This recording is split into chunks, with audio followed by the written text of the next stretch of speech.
Hi, my name is Dr. Andrew Hahn, and today is August 1st, 2021. And this is the 23rd episode of the podcast Guided Self Healing Fearless Living. And this episode is going to be a discussion of what in our work we call the non-material realms and the kinds of traumas and the kinds of healing of traumas that can come from these realms.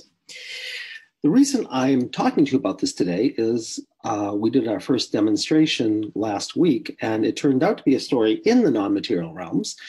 And several of you wrote to me about that and had some comments and some questions. The comments ranged from really to do you really believe in this stuff to a variety of other things. So I wanted to address some of those just in a full podcast so we can have this conversation in an ongoing way. And so, again, if you want to reach me, you can reach me at ahan@lifecenteredtherapy.com is the best way to reach me if you want to chime in on this conversation. So having said that, what I first want to say, what are the non-material realms? They are stories that either literally or metaphorically or symbolically, however you want to make sense of them, have to do with phenomena that are not in what is called normative Western reality. And normative Western reality, of course, is anything we can experience through our five senses. So, because that's what we generally say we believe in, although I think many of us have had experiences that make us wonder about this. But many of us haven't, and so there's a wide range of ideas about this. The first thing I want to say about these phenomena, which are things like what are called entities or ghosts or curses or what we call superimpositions, which are dark energies or not so dark energies that take you over, or extraterrestrial, which could be stories about beings from other planets, dimensions that some of us may have thought we saw, and some of us may think is a bunch of hooey, or angels or guides or gods and goddesses. But they're stories that have to do with that. And the first thing I want to say is, from my point of view, the least important thing in the context in which we're here is whether these stories are literally true or not. What I care about, and I think what the people I work with care about, is whether they are useful or not. And useful, what I mean is, are they, in a scientific sense, the most elegant stories that are elegant in a scientific sense is both an understanding that is the simplest, most powerful way of understanding something, whether you think about it as literally true or just as a narrative from the imagination. And then the next question, of course, is, because I'm very practical, does it make a difference for us? And a difference means either that your symptoms transmute in some ways so that they're not there, or more importantly, we're freer. So even if we have symptoms, we're not a slave to them. We're freer, and so we can just live with whatever is, including the changes that will naturally happen if we can stay open to life. So that is the first thing I want to say. Although I have my own ideas about how real or non-real these phenomena are, my values really, or my experiences or anything else really doesn't matter for our purposes. That's the first thing I want to say. The second thing I want to say is that it's very useful in the sense that if I have clients who come and they've experienced certain things, they may have held this experience to themselves for literally years. I actually will tell you a story about that because when she told someone this, who had a lot of influence on her, she said that he said that she was crazy and put her on Thorazine, and she vowed she would never talk about it again, which she didn't do until our diagnostic system said that something had taken her over when she was like between 6 to 10 years old, and I asked if that made sense to her, and she then told me. So I'm going to share that with you. So it has the impact of, for people who really have believed or know in their own being that they've experienced these things, it gives them a safe place of saying it will be held there. It opens us also to possibilities if we're uncertain about these things. And it may open us to new possibilities for what the nature of our problems are and also possible resolutions. And even if we totally don't believe these things, I would say it doesn't really matter, because what we're looking for is change. And if it never occurred to you to even open to the possibility of the kinds of stories we're going to talk about here, you can still not believe that they're true, but they may in fact be very useful, and they may be the most powerful stories we can find to transform blocked energy. The next thing I want to say is our framework will give you a sense of different themes. Let me give you an example of what might come up in our framework. Let's suppose I've had clients like this, you had a trauma around being part of a cult, and you were a child, so you had very little choice because your parents, in this case that I'm thinking of, were part of it also, so of course they brought you into it. Okay, so let's say you want to work on some trauma that you say arose out of that experience. Well, I can do a diagnostic with you, and I can say, okay, let's understand how we can best work on this. And it may say to work on it directly, at which point we will just work on your experience that you were traumatized in some context that we're going to call a cult. But it might say any of the other things that are these stories that I've told you about: the entities, the ghosts, the curses, the superimpositions, the extraterrestrials. What do I mean?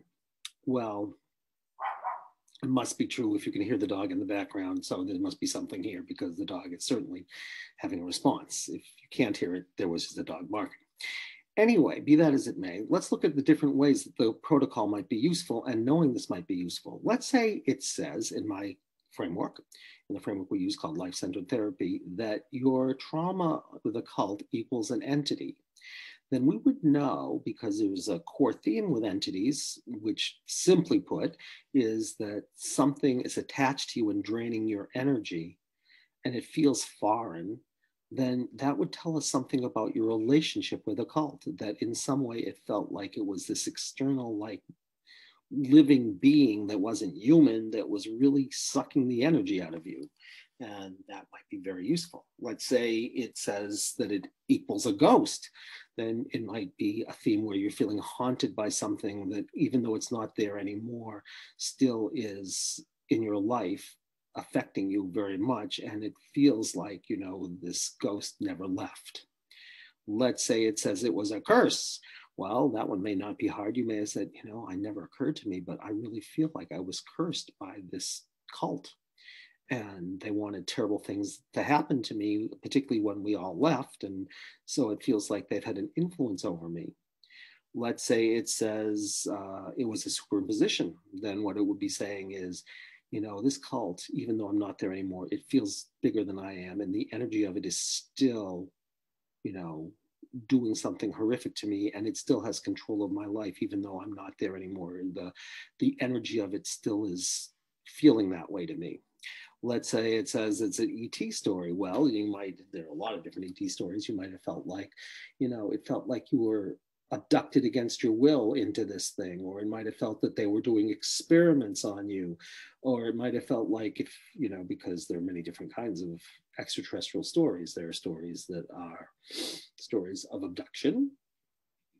So you could feel that way, like you were taken out of your life and abducted into this thing.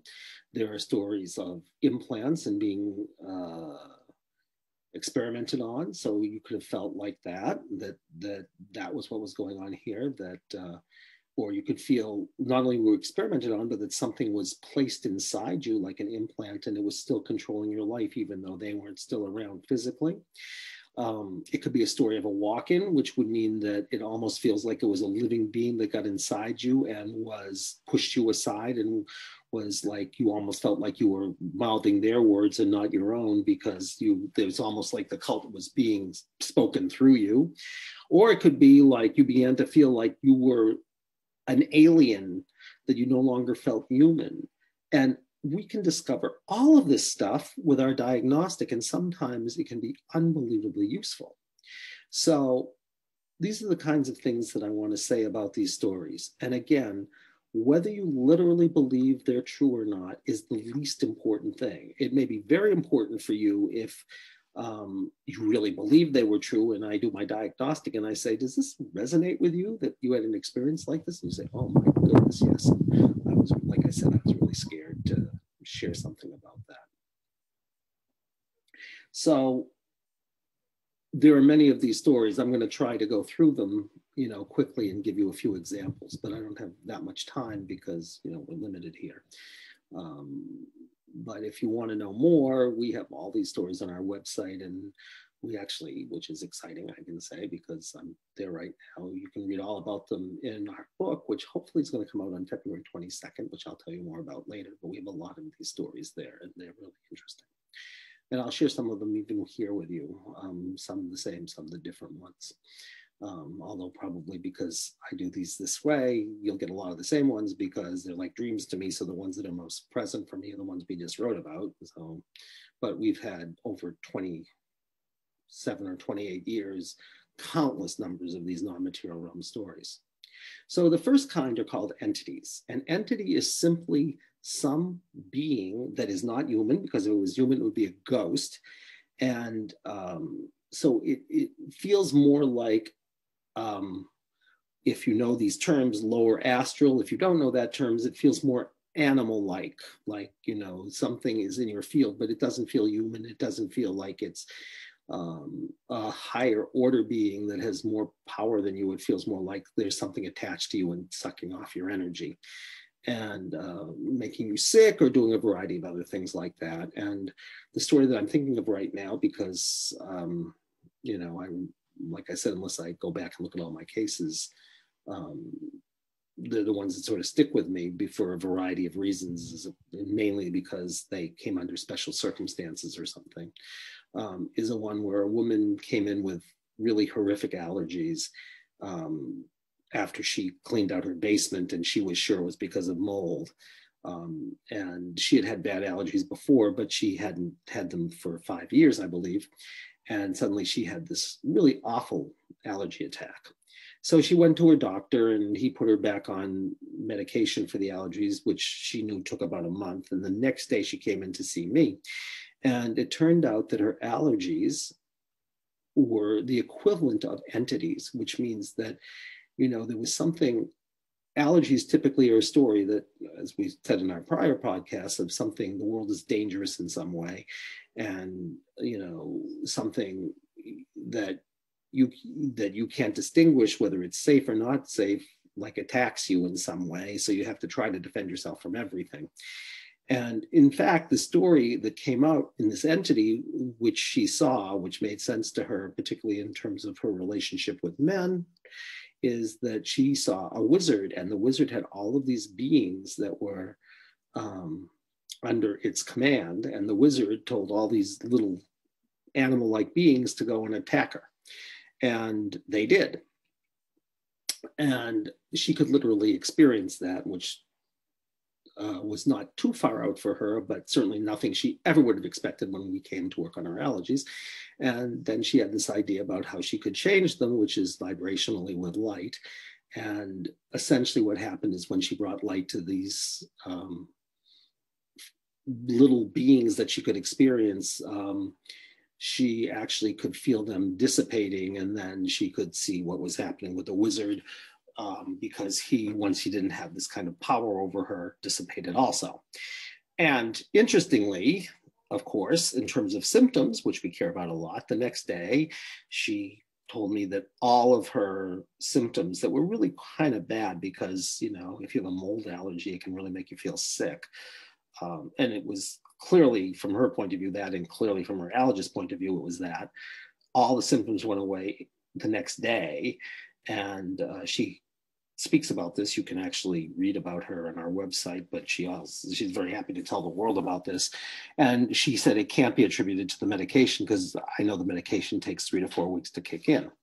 So however you want to make sense of that story, which in a way doesn't make any sense, you can certainly understand it symbolically about men and powerful men who were like wizards who had power over her, which would make sense in her life. Or you can experience it like it was literal, and there was this literal wizard who sent these literal beings that most people couldn't see into her field. It does not matter. It doesn't even matter to her, although she was kind of interested, but she said, like, I don't really care because my allergies went away. And so what can you say? So entities. Ghosts. Ghosts are simply living human beings who are now dead, however you want to understand that. How you understand that is they're dead, but the fact that you can still feel them in this realm and that they can literally affect you, of course, is controversial. And I was just listening to a podcast about Elizabeth Kubler-Ross, and Elizabeth Kubler-Ross, of course, was interested in death and dying. And then she says one day a woman came up to her and said, you know, I want you to know that God or something, I'm paraphrasing now, really thinks you're doing what's right, doing what's important. And the only thing about that, of course, was this woman had died recently. And so Elizabeth saw her like she was like totally living. And Elizabeth said, no one will believe me. So she said, would you write down your name? And this woman did write down her name, apparently in handwriting that was clearly her handwriting. But still, Elizabeth apparently took a lot of grief for this. So be that as it may. In the book, we tell a couple of stories about ghosts, and we use those stories because they were very interesting in that it was the same symptom in each case, and both of them, no one would have ever thought it was a ghost. It would not have occurred to either of these people that this horrific symptom that they had, which was the equivalent of wanting to, like, if they wore anything near their neck, they wanted to rip it off because it felt like it was, you know, in one case, such a weight around their shoulders that they wanted to get it off, but they couldn't get it off. And in another case, it felt like, you know, it was like whenever she put anything on that was, you know, around her neck at all, it felt like there was this like feeling of being strangulated. And, you know, and she felt like she had to rip this, whatever was around her neck, off.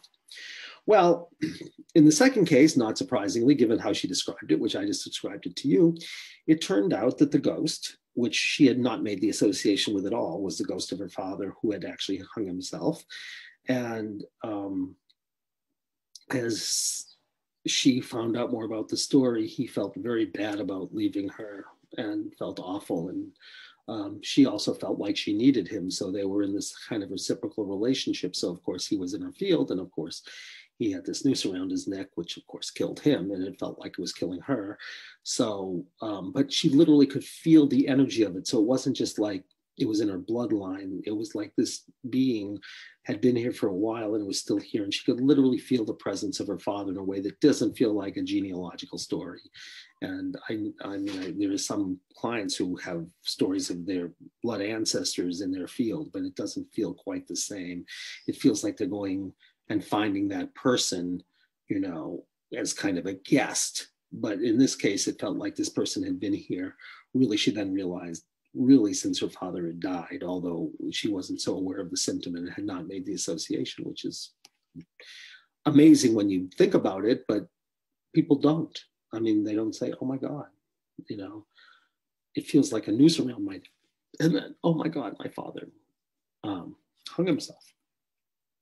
So she then had this very poignant talk with her father and basically said, you know, you need to go someplace else and I need to be able to survive, you know, without you.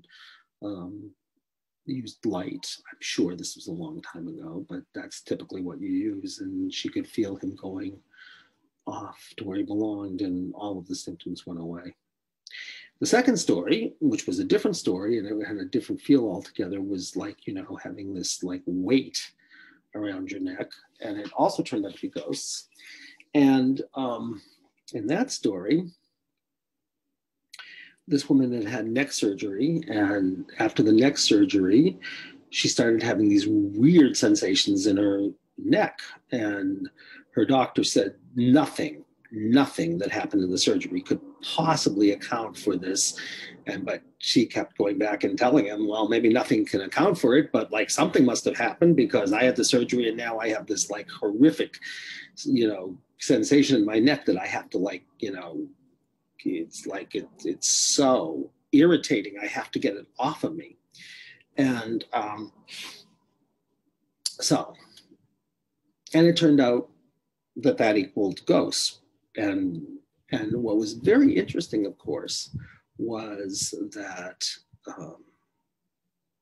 the story was she was in the hospital and she was getting the neck surgery. And what she came to realize was that a whole group of ghost children had died in the hospital, and she was the closest thing they could find to a mother. And she could begin to feel all of these dead children who were still here, however you want to make sense of that, grasping onto her neck for dear life, needing a mother. And of course, you know, she was the best game in town, so to speak, and they all came to her looking for that kind of mothering and parenting and care. And so when she realized what was going on, she could tell them that she understood that they needed a mother, but she could send them to a place that they would get much better love and mothering than even she could give them. And because of course they didn't know they had died, because they had all, you know, why ghosts here? Because typically they're dissociated and they feel stuck here, which they did. And so she said, you know, there's a better place. And she pointed them in that direction until they could all see light. And then she helped them go there. And then symptoms all went away right away. At which point, of course, you know, it was vindicated that it wasn't about the surgery. But it would never have occurred to her that it wasn't about the surgery because, of course, it was the obvious precipitant, except that it wasn't. And we could find that with our diagnostic also. So ghosts, curses, I have so many stories of curses. And of course, you can be cursed by someone, you can curse yourself, you can feel cursed by God. I mean, there's all these different stories, but curses, you know, are really horrific. And I just had a story because these curses can occur in a lot of ways. You know, someone literally can curse you, whether it's in this or another lifetime, or they can curse you. I want to give you this information. They can curse you like content, right? Which is, in this case, I'm thinking of a curse might be you'll never get pregnant, for example, or you'll never heal. That's straight content. But there are other curses that are process level curses, which are even more hellacious, because those are curses not about the content, but about the process. Like a curse like that might be something like, the harder you try to get pregnant, the more miserable you'll be.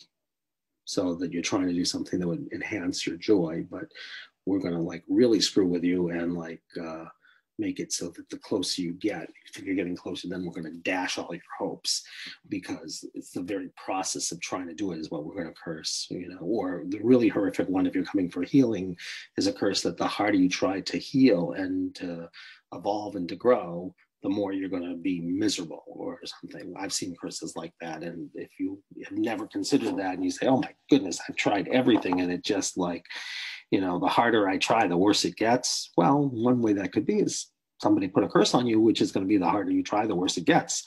The other thing to say about curses is that they can be what are called personal or archetypal. And archetypal curses in our framework is that you're not being cursed for who you specifically are. You're being cursed for the role you play.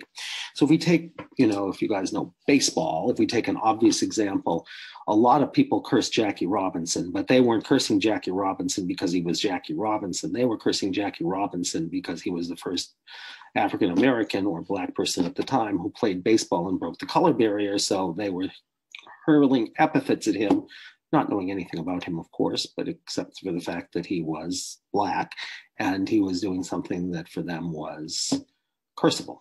And, if you take on the curses of like a whole collective, it can really do something to you. I think it's, it's very difficult to survive when you have that much energy going on, being that kind of hateful energy that's being sent at you. And hateful energy, by the way, if you know Masuri Moto's book, Messages from Water, and just the energy, if you send like hateful energy in water, you look at the water crystals, you take pictures of them, they all break down. You send loving energy to the water, they turn into such beauty. It's the same with us. So, most of us, we can't handle like a whole collective, sending hateful energy at us. And it really does feel like a curse. So I guess I will just say that. And I will tell you the most horrific examples of those is people like, they're very, seemingly very old souls, but they're in a really dense place. You can feel this funny kind of combination of unbelievable lightness in them, but also unbelievable heaviness. And often people like that who tend to be over responsible and there's a lot of things to say, but an archetypal curse that takes place there would be something like, of course, you're a fallen angel, because these stories sound something like you were there as someone who was supposed to hold with love a whole collective of people. And then something horrific happens, like a war or a tsunami or an earthquake or something, and they say, we prayed to you and you weren't there for us, and how could you not have, if you were merciful, you would have protected us from this, which of course is not the role of, from my point of view anyway, and stories bear this out, the role of these guardians or these people who hold the space is not to take away your pain. It's to hold you in your pain. And the second it is that, there's an intervention when that's not the role of these people and not the covenant they make, which is just to hold whatever happens with love, including being, of course, cursed to the Dickens, is to just meet all of that with love. But the second you try to defend yourself or you think you've done something wrong as a guardian angel, which some do, because their stories usually are they raced into this before they were ready to be that kind of guardian because they had good intentions. And it's really quite something about, if you do that, your energy, it's like falling through, it's like falling down octaves is the best way I could say it. So it's like you've had this experience of being in a very high octave and suddenly you're in a very low octave, and it's like trying to learn the whole lesson all over again. In this case, that, it's not your job to take away someone's pain. It's not your job to sit with your powerlessness. I mean, it is your job to sit with your powerlessness. And if you don't know that, you'll just keep going after it until you finally learn that if you're in that kind of guardian role, your job is to hold the space with love, not to take away people's suffering, unless life invites you to take away their suffering, which is a whole different thing. But your role is to be in alignment with something higher than even yourself. So that's curses.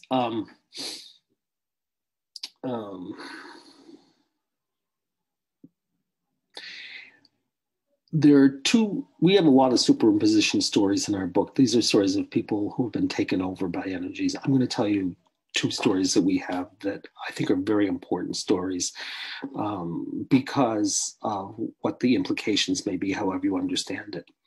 The first story is a story about somebody who had been hospitalized many, many times because she had what was called it's now called dissociative identity disorder, when she was being hospitalized. It was called multiple personality disorder, which are really the same thing. I can tell you why they changed the name, except we don't have a lot of time here, so I'm not going to do that. And she had also that with what are called psychotic features, which is that she had bugs that were crawling all over her, except that she was enough of a witness to know that there probably weren't really bugs that were crawling all over her. But it felt that way. It felt like, it felt like they were eating her and doing horrific stuff. And so she kept getting hospitalized for all of this, both because she couldn't account for time and she knew that there was more than one of her, but all of them were experiencing these psychotic features, interestingly, because that's not always what happens, because it'd be like two different people who had the same problem. But that's a longer story also. But what it turned out was that in my diagnostic system, in our diagnostic system in life-centered therapy, it said that her dissociative identity disorder and the psychotic features were not about any of the horrific things that happened to her that included incest and really awful violence and violence that was directed at her and violence that she witnessed that was really horrific in her family and rape and a whole lot of other things. Any of these things could account for it, but it said that a dark energy had taken her over between ages 6 and 10, and that was the whole cause of this. And I was a little bit reticent to say that to her. I was just starting out with these things because I started doing this work in 1993, 94, and this would have been somewhere in the mid 90s. So I hadn't been doing it for very long. So with a little bit of hesitancy, I said, does this make any sense to you that really I know something about your history, but that the problem is some dark energy took you over? And she looked at me like she couldn't believe what I was saying. And she said, I know exactly what you're talking about. And she went on to tell me that at age 8, she was in this, she was Southern Baptist, and she was at this fire and brimstone sermon that her father was giving. Now, of course, things were going on with her father, but that's part of the story, but I don't think it's this part of the story. And she said, while that was going on, this really horrific energy just like swallowed me up, and I've been in it ever since. And she said, I was aware of it. I could feel it. No one else could see it, but I could feel it. And she was already because she was having mental health issues for the reasons that I've just alluded to. She had a psychiatrist, and her report was she went to the psychiatrist the next day, and her report was the psychiatrist said to her that she was crazy and put her on Thorazine. Now, this was the 60s, because this was over 30 years before I saw her, so it would have been somewhere in the mid-60s, 1960s. And so she vowed at that point that she would never tell anyone again, because she didn't want to be called crazy by anybody, because she felt like she was crazy enough, until I said this to her. And then she said, well, I do know exactly what you're talking about. And I said, well, we can do something about that. And she even knew the moment it happened. So I said, all right, the most powerful moment to deal with this is the moment it came in. It's where you have the most leverage. And so I had her find the 8-year-old that she was, who's here right now. So we're not regressing anybody again. This is very important. The 8-year-old is here that it's happening to. So she could choose to tune into that 8-year-old and feel it in the body. And then it became very vivid for her what was happening. And she could really experience by choice what had happened back then, and which she could then experience very powerfully. And it said in our muscle testing, it said that she in fact knew what she had to do to let go of this. And she looked at me like, really? I don't think so, because consciously she didn't know. But I said, like, just tune in to a deeper part of you that's here, because she was choosing it. She was there as a witness still. She wasn't, it's like being, like I said before, it's like being an actor who's choosing a role, and the role was her as an 8-year-old, but she wasn't regressing to being 8. She was choosing to be 8 by becoming the body sensation. So I said to her, well, the part of you that's the witness here might be able to tune in to something higher and find the answer. And she looks at me and she says, I know what I have to do. So I have to do this dance. And turns out this woman was 1/16 Native American. And she knew very little about this stuff, but it was not, I think, a coincidence that she had just really started to look at this like the prior week. And she said, I know they do some kind of dances. I'm supposed to do this Native American dance, which she didn't know any Native American dances. And I will tell you, this is the one, if I had one session I could videotape, because I'm getting goosebumps right now, and this is probably 6 years ago, and I can remember it. She starts doing the most intricate dance. It clearly, to me, looked Native American, although I don't know that well. But it was like she was doing this, like, to this drum beat that seemed, the way she was doing it was Native American. And she was making this very intricate pattern, like she was dancing around something in this geometry. I can still see what she was doing. And about a minute into it, she looks up at me as to say, "What am I doing?" I mean, she didn't say anything, but she had this look on her face like, "I'm being danced. I'm not doing this dance." And about a minute later, you feel like, you literally can feel this if you're attuned. You could feel the room kind of shake a little bit, and then the whole room got brighter. And she said, "I'm done." And I muscle tested, and it said she was done. And I will tell you, that woman had a lot of problems because of all the things that I said to you. But I will tell you, I now know that she was never hospitalized again. I knew that when I was seeing her, but then we moved away from each other. So I was kind of wondered what happened to her. Because all the time I was seeing her, she was not hospitalized again, although certainly she still had a lot of suffering because of all the things that happened. And, we weren't done when we stopped, but sometimes life takes over. Well, it just so happens that 2 years ago, I was at a doctor's appointment, and in she strolls, and we see each other, and of course we know who we are, and I remember her, and I say hi to her, and I said, "Tell me how your life has been." And she said, "It's been pretty good." And we were talking. She said, "And I've never been hospitalized again, and I've never had that feeling of like I can't account for time, and the bugs didn't really bother me after that." So go figure. Now, I'm not going to tell you that everybody who's psychotic, it's because a dark energy took them over, or anyone who's dissociative identity disorder is because a dark energy took them over. But I would say, come up with a better explanation, because I haven't found one yet. And I have worked with other people like this, and the stories were not as dramatic. But, I find this, not, I mean, I don't work with a lot of people who are in this situation because I'm an outpatient therapist, but, I'd really like to see if we could ever go into hospitals and see if we could do something about this, because she could report the whole thing. And of course, if she said that to someone and she told them what was going on, they would say, she's psychotic, and they would put her on medication. And I'm not saying that that's a bad thing, but I'm certainly saying it may not address what the real problem is. The second story of this was a colleague, and this story feels also very important. This woman at the time was probably around 60. She was a colleague, still is a colleague, and very heterosexual and very sane, at least in the way that I'm talking about sane. We all have craziness, but she was sane. And certainly had never had the kind of symptoms that I'm going to tell you that she came into me one day with. And she said, "You have to help me," because she said for about the last month or so, I've been like, we were near a school, and she said, "I'm seeing these prepubescent girls," and let's just say she had this voice in her head that was very lascivious, talking about what she ought to be doing to these girls and their body parts and stuff like that. And she said, "I can't account for this." She said, "It started about a month ago, and nothing happened a month ago. And I mean, I went and visited my mother, but I've gone and visited my mother before, and we have our challenges, but nothing like this has ever happened. So I can't account for it."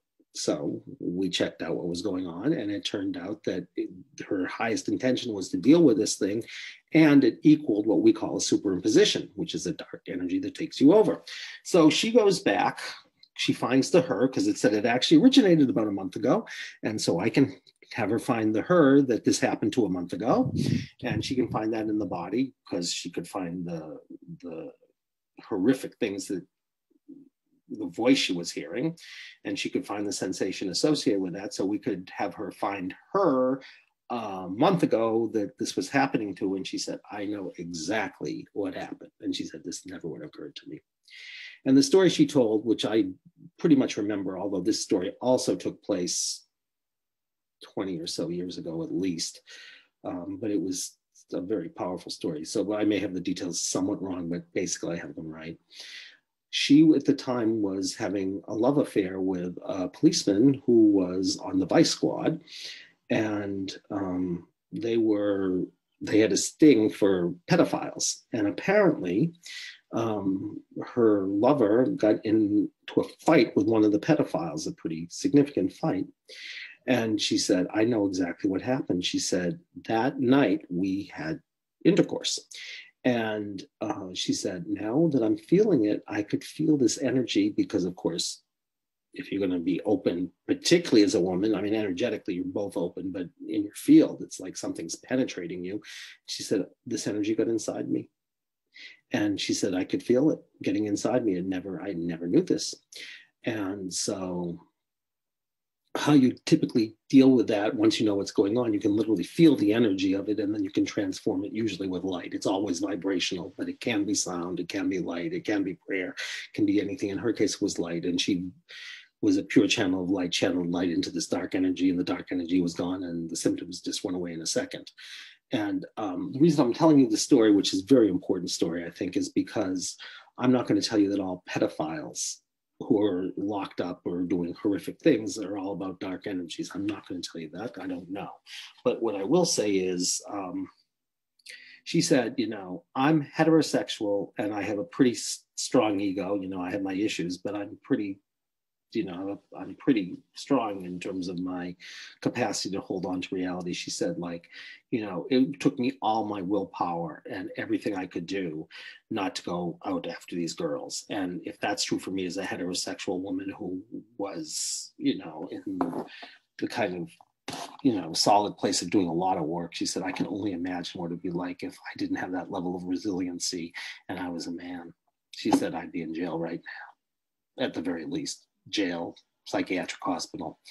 So it'd be very interesting to see if we could go in and work with these people, what might happen.